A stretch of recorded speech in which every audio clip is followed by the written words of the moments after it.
Feitoto Abdallah inawekwa cross, mwamuzi asimamisha pambano. Kadi nyekundu kwa Faisal. Faisal Salum anaonyeshwa kadi nyekundu moja kwa moja.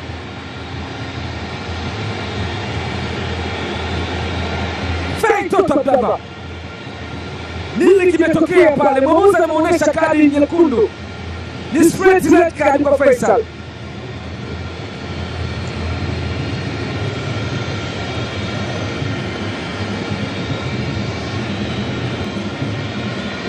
Feitoto anakwenda kwa mwamuzi kulalamika, nini kimetokea?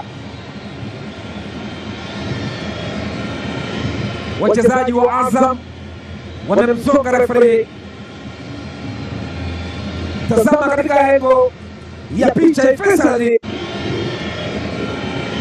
wachezaji wa Azam wanamzonga referee. Tazama katika engo, wachezaji wa Azam wanamzonga referee.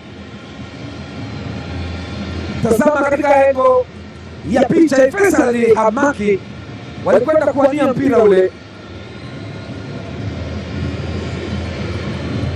Mwamuzi akatafsiri amefanya foul. Florent Ibenge waliondoka. Libase Geye alimzuia katika njia, Faisal akaenda kumpiga. Libase Geye akianza kujaribu kumzuia Faisal akapanic na akareact vibaya. Mwamuzi kwa tafsiri yake akasema hii ni kadi nyekundu na amempelekea laptop kwamba tazama marudio, lakini Arajiga anakataa kwa sababu hairuhusiwi yeye